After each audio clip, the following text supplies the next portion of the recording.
4.15 총선을 앞두고 경기 인천 격전지 예비 후보들을 만나서 각오와 비전을 듣는 시간을 이어가고 있습니다. 오늘은 도시재생 사업으로 주목받고 있는 인천 계양갑. 어제 더불어민주당 유동수 후보에 이어서 오늘은 미래통합당 이중재 후보 모셨습니다. 어서 오십시오.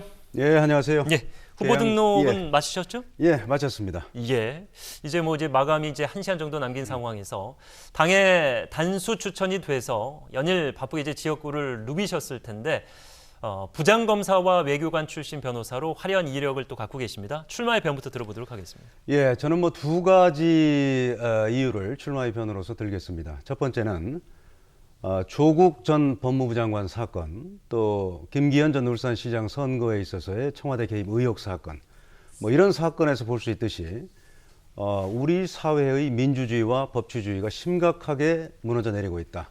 좀 달리 말하면 상식과 공정함이 처참하게 훼손되고 있다. 그래서 이런 점을 바로잡을 수 있는 사람은 법률가로서의 그 논리로서 무장되고 정의가 뭔지를 정확히 알고 있는 제가 적합한 사람이다. 이런 의미에서 국회의원직에 도전한 첫 번째 이유가 되겠고요. 두 번째로는 제가 이제 계양갑 지역을 방금 앵커께서 말씀해 주셨습니다만 연일 누비면서 여러 가지 상황을 파악을 해봤는데 지금 경제적인 어려움, 특히 이제 코로나 사태로 인해서 소상공인, 자영업자분은 물론이고 또 근로자분들까지도 동반 몰락하고 있습니다. 그래서 이런 분들은 소위 말하는 우리가 법률적인 측면에서 볼 때 법률 취약계층이다. 예. 또 사회적, 경제적 약자층이다. 이런 분이라고 제가 정의를 할 수 있을 것 같아요. 그래서 이런 분들의 권익을 대변하는데도 법률가로서의 그 무장이 된 제가 적합한 사람이 아닌가. 이런 두 가지 점을 제 출마의 변으로서 말씀드리겠습니다. 예. 출마 선언문도 앞서서 이제 말씀해 주신 출마의 변과 맥을 같이 하는 것으로 보이는데 현재 대한민국의 현실은 안데르센 동화의 벌거벗은 임금님을 비유할 수 있다. 다 아시는 얘기인데 대충 이제 짐작을 하실 것 같아요. 의미를 그래도 들어보도록 하겠습니다. 쉬운 내용이에요. 사실 우리 많이 알고 계신 내용인데 1837년에 덴마크의 그 동화 작가죠. 예. 안데르센이 발표한 작품 중에 이제 벌거벗은 임금님이라는 동화가 있어요. 거기를 보면은 거짓말쟁이 재봉사가 임금님에게 내가 세상에서 제일 아름다운 옷을 만들어 주겠다. 네. 그런데 이 옷은 어리석은 사람에게는 보이지 않는다. 이렇게 거짓말을 하죠. 그러면서 나중에 이제 옷이라고 해서 만들어 왔는데 아무도 볼 수가 없어요. 안 만들어 왔으니까 사실은. 그런데도 어리석은 사람으로 몰릴까 봐 아무도 잘못됐다고 이야기를 하지 않습니다. 네. 그런데 임금님이 이 옷을 입고 사실은 벌거벗은 거죠. 거리 행진을 하는 것을 보고 한 소년이 임금님이 벌거벗었다 이렇게 소리를 쳐요. 그제서야 어른들이 재봉사에게 속았구나 이걸 깨닫게 된다는 내용인데요. 지금 이 동화에서 안데르센은 그런 우리 기성세대의 우리 사회의 어른들이 부당한 권력에 대해서 아무 말을 하지 못하는 그런 현실을 꼬집은 거죠. 그래서 지금 제가 진단하는 우리 대한민국의 현실이 이 벌거벗은 임금님의 상황과 똑같다. 저는 그렇게 생각을 합니다. 대통령과 청와대가 아무리 권력을 잘못 사용하고 남용하더라도 지금 여당 의원들 중에 조국 수사나 이런 사건 났을 때 그 잘못에 대해서 비판하고 지적하는 사람이 몇 명이나 있습니까? 제 기억으로는 손가락 꼽을 정도예요. 그나마 특정인을 거론해서 좀 안 됐습니다만은 그나마 잘못을 지적한 금태섭 의원은 경선에서조차 밀리게 되는, 그래서 결국 출마를 못하게 되는 이런 사태까지 벌어졌단 말입니다. 그래서 아무도 이야기하지를 못하고 있고 여당 의원들은요. 그리고 야당 의원들이 올바른 소리 하면은 그거는 전부 당신들은 어리석은 사람이야.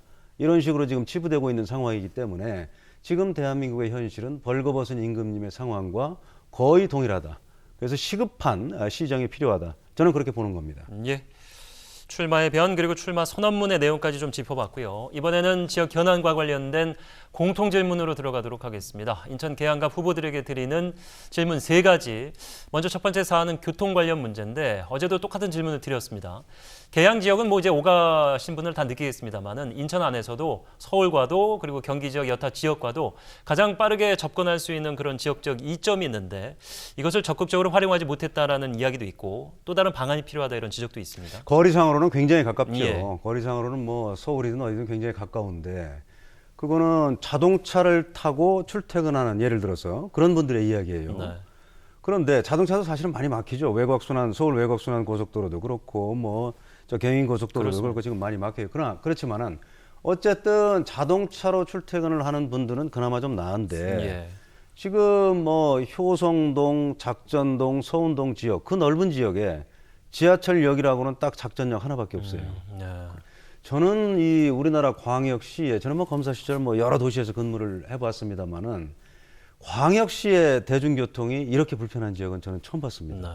그래서 지금 그나마 작전역 부근에 사시는 주민분들은 그나마 좀 나아요. 그런데 그분들도 서울을 가려면 부평역까지 가서 갈아타야 된단 말입니다. 예. 그리고 서운동이나 효성동에 있는 분들은 이거 뭐 지하철역 자체가 없으니까 이건 기본적으로 출퇴근 자체가 불편하다.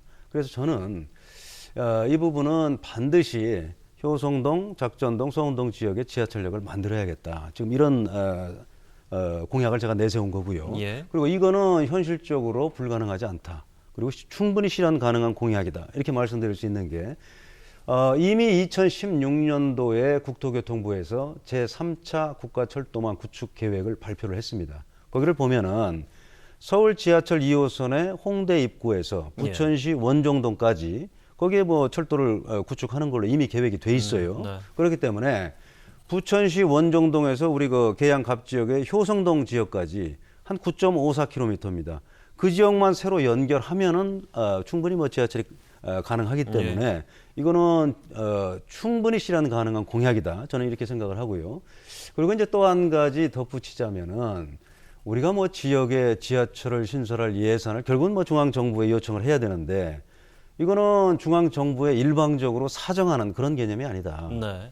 왜냐하면 이거는 우리 그 계양 주민들의 저는 인권이라고 봅니다. 왜냐하면 우리가 흔히 무슨 뭐 고문을 받지 않을 권리라든가 뭐 표현의 자유라든가 이런 것만 인권으로 생각을 하시는데 우리가 경제 활동을 하거나 사회 활동을 하거나 문화 활동을 하기 위해서는 이동 수단을 제공받아야 돼요. 예. 그런데 이동 수단이 없으면 그런 활동을 할 수 없다는 거는 이건 결국은 소위 말하는 국제인권법에서 확립된 경제, 사회, 문화적 권리를 침해받는 거다. 네. 그래서 저는 중앙정부에 이건 인권 차원으로 접근해야 된다. 그래서 중앙정부를 이런 논리로 설득하고 또 중앙정부에 호소해서 반드시 지하철역을 신설하도록 할 계획입니다. 예. 자, 두 번째 공통 질문은 서부 간선 수로 관련 한 길이 13km 전체 구간 중에서 계양구에 해당하는 한 6km여 그간 이 지역이 어제도 살펴봤습니다만은 굉장히 방치돼 있어서 시민들이 이용할 수 없는 지경이었는데 친수 공간으로 만들기 위한 사업이 본격화될 것으로 보입니다. 어떻게 조성돼야 된다고 보십니까?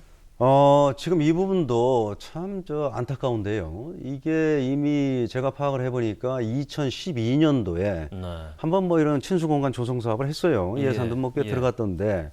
근데 막상 현실은 그 지역을 가보면은 지금 뭐 이 하상도 굉장히 얕고. 저희가 지금 화면으로 말씀하신 거 그렇습니다. 보여드리고 지금 화면에 있습니다. 나오고 있습니다만, 저 상황입니다. 예. 지금 뭐 잡목도 지금 뭐 저렇게 뭐 군데군데 그냥 뭐 물이 고여 있는 상황으로 방치돼 보여요. 있고요. 그리고 뭐 일부 구역은 저런 상태이기 때문에 지금 냄새까지 나요.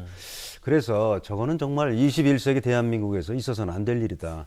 주민들이 최소한 산책하고 가까운 분들과 대화하고 또 뭐 산책하면서 좀 뭐 피로함을 느낄 때는 좀 뭐 정자 같은 데서 좀 담소를 하면서 쉬시기도 그렇죠. 하는 예. 그 정도의 공간은 제공해 주는 것이 결국은 뭐 국가와 우리 뭐 시와 또 뭐 구청의 역할이 아니냐. 그런 가교 역할을 제가 국회의원에 대해서 충분히 하겠다. 그래서 최소한의 주민들의 쾌적한 삶의 공간을 제공하겠다 하는 것이 제 계획입니다. 예.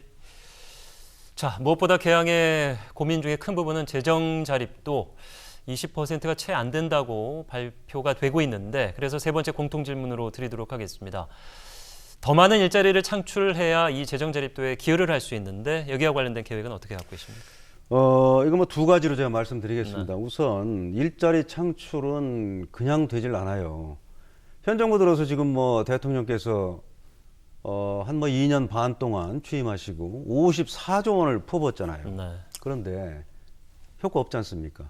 지금 물론 뭐 그 당시에 재정적인 지원을 받으신 분들은 뭐 그 당시에 받을 당시에는 좋았을 거예요. 예. 그렇지만은 그분들이 그걸 기반으로 해서 보다 나은 일자리를 안정적으로 확보를 해서 사회생활을 할 수 있는 데까지 나가게 해야 되는데 예. 그렇게 하질 못했단 말입니다. 그래서 이렇게 무한정 천문학적인 액수를 쏟아붓는 거는 더 이상 안 된다. 그렇죠? 그건 뭐 결국 국민 세금이기 때문에 무한정 뭐 나올 수도 없는 거 아니겠어요? 네. 그렇기 때문에 첫 번째로 제가 생각하는 일자리 창출을 위해서는 친시장 정책을 써야 된다. 시장이 감당할 수 없는 정책을 쓰면은 결국은 뭐 조그마한 기업이든 큰 기업이든 그걸 운영하는 기업인은 물론이고 근로자까지도 동반 몰락한다. 이게 뭐 제 생각입니다. 그게 또 현실이에요. 제가 파악한. 예. 그렇기 때문에 우선 친시장 정책을 써서 시장이 감당할 수 있는 경제 정책을 쓰는 것이 결국은 자영업자나 소상공인도 살리고 근로자도 살리는 길이다. 예. 이게 가장 중요하다고 저는 생각을 하고요. 그다음에 두 번째로는 우리가 계양 갑 지역에 이제 특수한 그 상황을 잘 활용을 해야 됩니다. 그래서 저는 지금 우선 우리가 계양 갑 지역에는 서운 일반 산업 단지가 있어요. 네. 거기에 이제 72개 기업이 입주할 예정인데 지금 한 반 정도는 입주를 했습니다. 그래서 나머지 반 정도 입주에 있어서도 제가 국회의원이 돼서 제가 홍보대사 역할을 할 겁니다. 예. 그래서 오십시오. 여러분들이 불편해하는 사항, 그 다음에 뭐 불필요한 규제, 이거는 제가 과감히 나서서 해소해 드리겠습니다. 이렇게 적극적으로 설명을 드리고요. 그 다음에 그리고 제가 그렇게 해드릴 테니까 네. 우리 그 계양 갑 지역, 우리 그 젊은이들 예. 취업 좀 우선적으로 고려해 주십시오. 이런 부분을 제가 발로 뛰면서 입주하시는 그 기업들 한 분 한 분들 예. 찾아다닐 계획입니다. 그래서 한마디로 제가 하여튼 뭐 일자리 뭐 이런 부분에 홍보대사가 되겠다. 그리고 이런 기업들이 많이 입주를 해야 결국은 계양구의 세수도 늘어나는 거거든요. 예. 재정 자립도가 어느 날 갑자기 뭐 아무 일도 안 하고 늘어날 수는 없거든요. 예. 이게 있고요. 그 다음에 두 번째로 이제 서운 일반 산업단지 바로 인근에 바로 옆이죠. 거기에 이제 계양 산업단지도 지금 조성할 계획이에요. 그래서 이 부분도 이미 확정이 됐기 때문에 하여튼 최대한 빨리 추진될 수 있도록 하겠다. 그래서 우리 그 계양구의 그 세수 확보에도 도움이 네. 되고 또 일자리 창출에도 도움이 되는 그런 방향으로 나가도록 할 계획입니다. 예. 재정 자립도와 관련된 질문을 드리면서 이제 느끼셨습니다. 이제 청년들에 대한 관심이 상당히 많으시다 이런 생각을 받았는데 친수공간과 더불어서 이제 청소년들이 취업도 중요합니다만은 여가 활동을 그 안에서 누릴 수 있는 어떤 권리와 자유도 필요하다 이런 말씀을 하신 것 같은데. 그렇죠. 우리 어느 사회가 됐든 그 사회의 미래를 담당하는 건 청소년 아니겠어요. 예. 그런데 청소년들이 건전한 시민의식 또 건전한 정서 함양이 만약에 안 된다든가 예. 뭐 그런 경우에는 그 사회는 죽은 사회죠. 그렇기 때문에 이런 청소년들의 건전한 정서 함양 그리고 여가 활용을 위해서 청소년 문화의 집 정도 하나는 있어야겠다. 우리가 계양 갑 지역에 지금 하나도 없어요. 그렇기 예. 때문에 이 부분을 저는 뭐 지금 활용할 계획을 제가 가지고 있고 그 다음에 위치도 지금 뭐 제가 생각하는 게 있습니다만은 네네. 그 부분은 좀 민감한 거기 때문에 위치는 지금 말씀드리지 않겠습니다만은 하여튼 이런 청소년 문화의 집을 건립해서 거기에서 청소년들이 자기 무슨 뭐 취미 활동도 할 수 있고 예. 또 학교에서 배울 수 없는 또 학교 이외에 또 의견도 들어야 되지 않겠어요. 네. 그래서 뭐 진로 상담을 할 수 있는 뭐 전문가도 좀 배치를 하고 이렇게 해서 청소년들이 여가 활용 또 자신들의 장래에 대해서 충분히 검토를 하고 상담을 받을 수 있는 이런 공간을 마련할 계획입니다. 예.